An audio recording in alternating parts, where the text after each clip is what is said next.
We sat and enjoyed our view from the balcony, looking over the people as they moved about with their day. Father was slowly drinking his cow, smoking a slowly burning cigarette.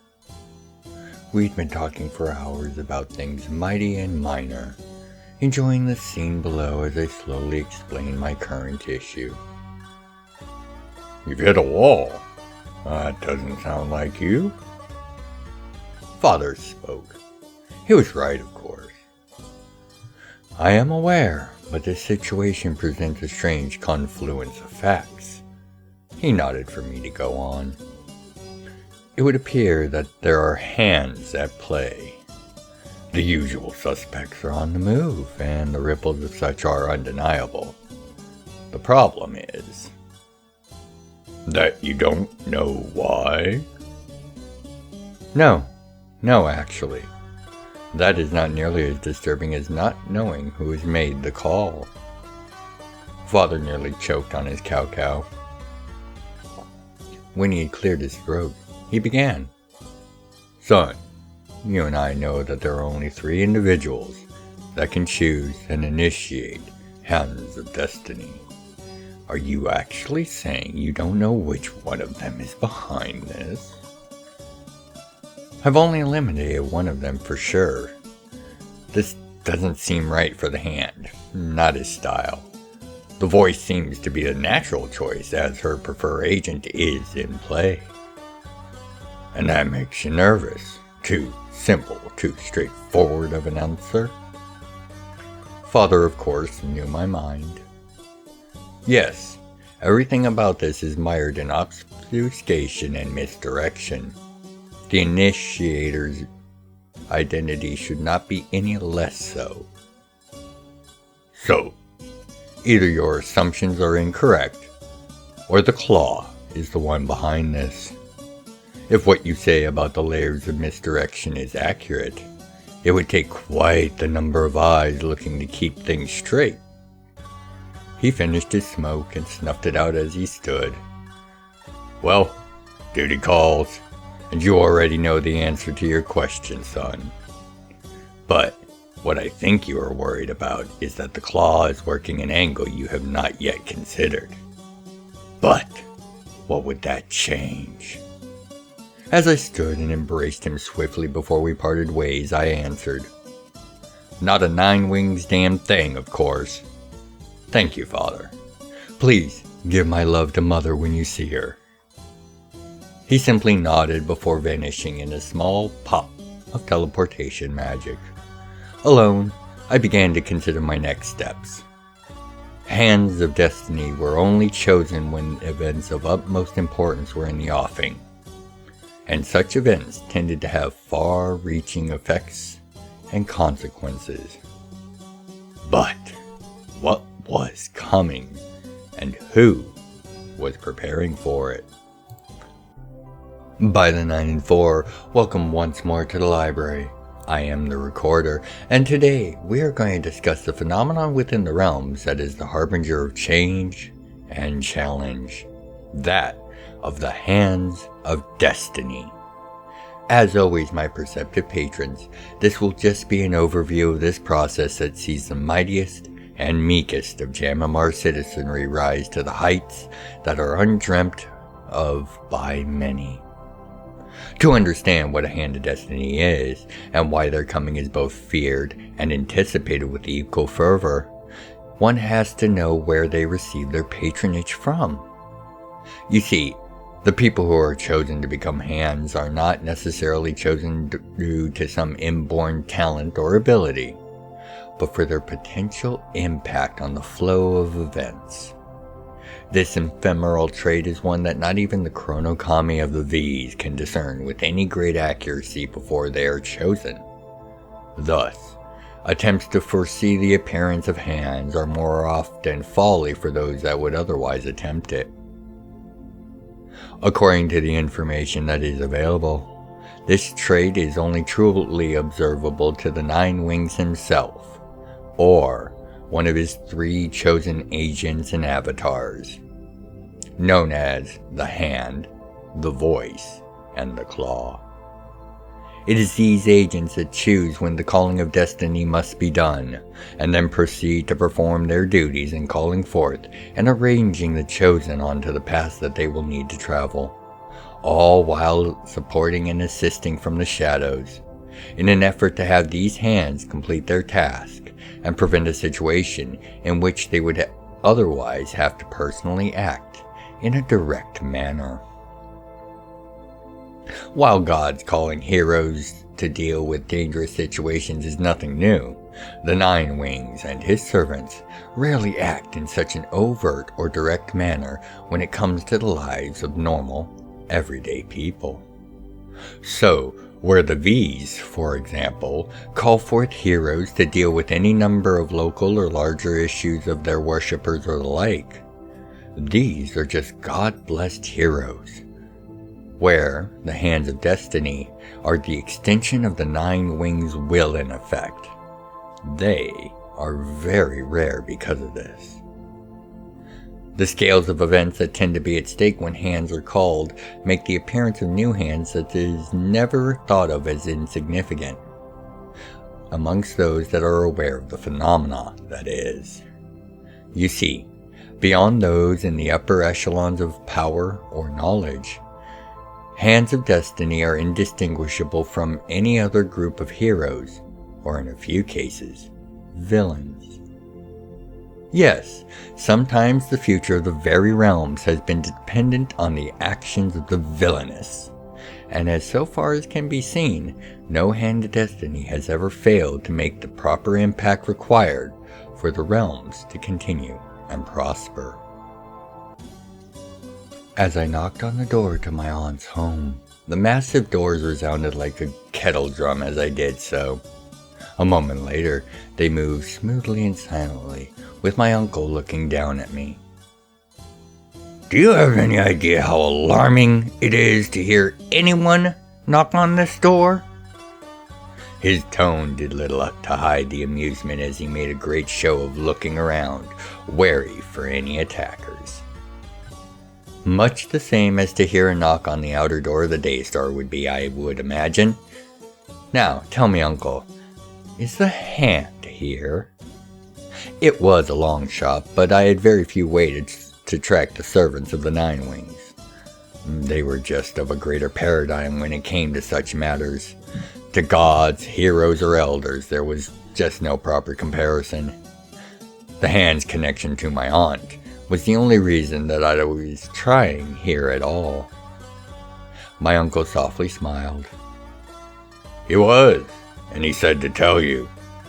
The smile faded as his eyes seemed to take a full measure of me and my reaction to what he was about to say.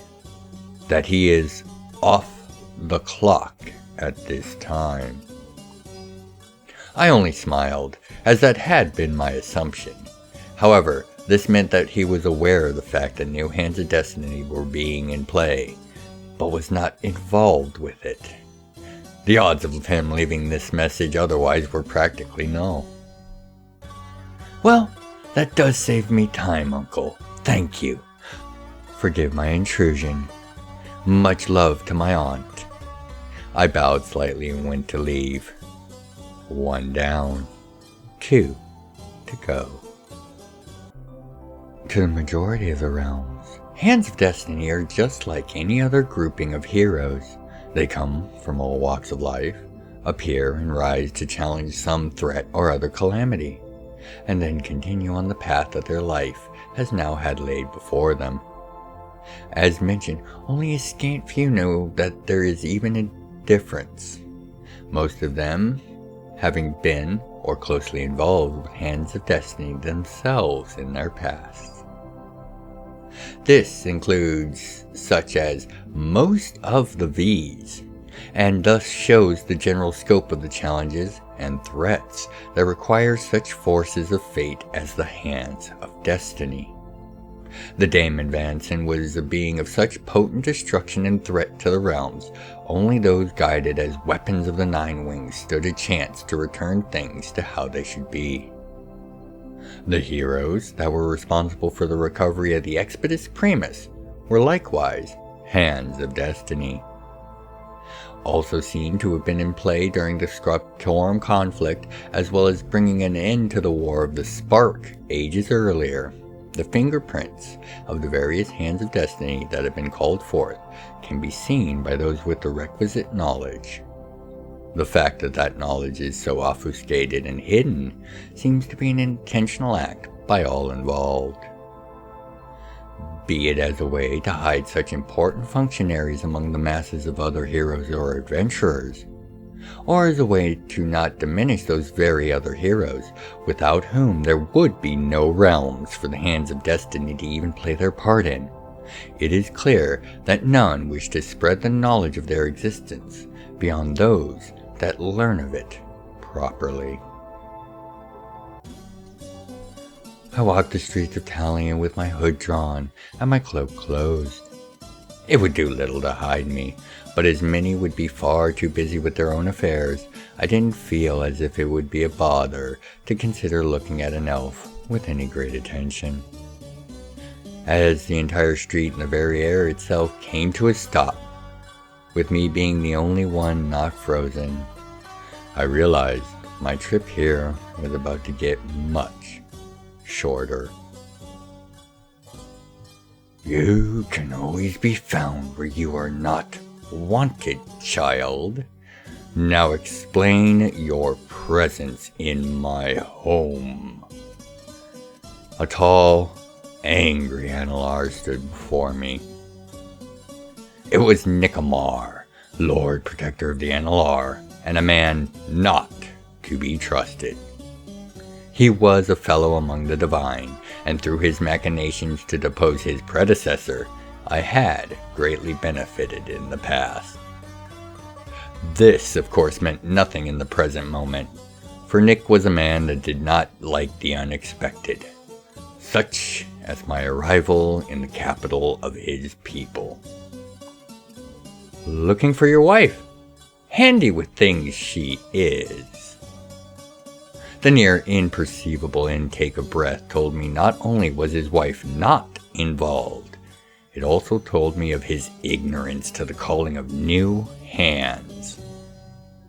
Most unusual, as Nick's intelligence network is nearly expansive as my own, and he would not normally miss the subtle signs.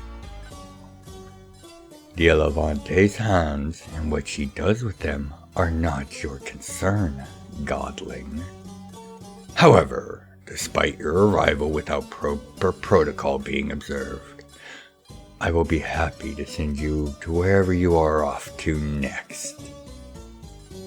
Nick was now trying to piggyback off my actions in an effort to quickly figure out the situation he was now made aware of.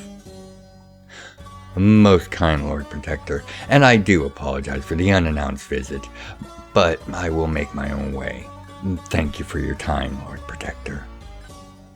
As I activated my teleportation link, I simply smiled. Father was right. I shouldn't have questioned my assessment. Question answered. It was now time to put that answer to work. Once chosen and set into motion, the lives and challenges of Hands of Destiny will vary wildly, with only insanity of action and madness of choices presented being a common thread across different collections of hands. No matter the details of their adventure, it is almost assured that eventually all hands will meet the one who chose to call them to action.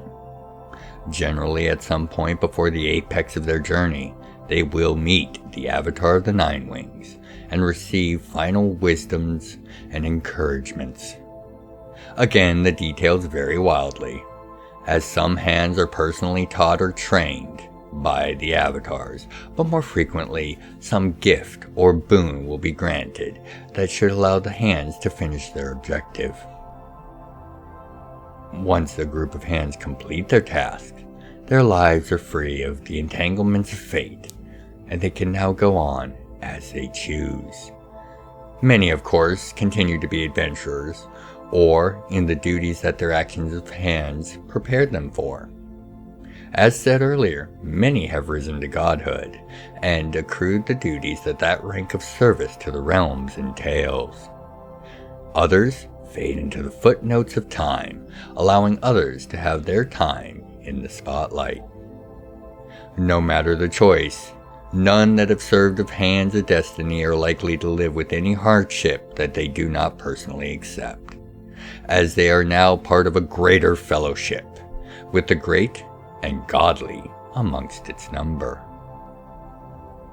And with this brief look at the phenomena known as the Hands of Destiny complete, I hope you have a better understanding as to the nature of these little known but greatly admired and celebrated heroes, and why they occupy such a pivotal place in the history of the realms.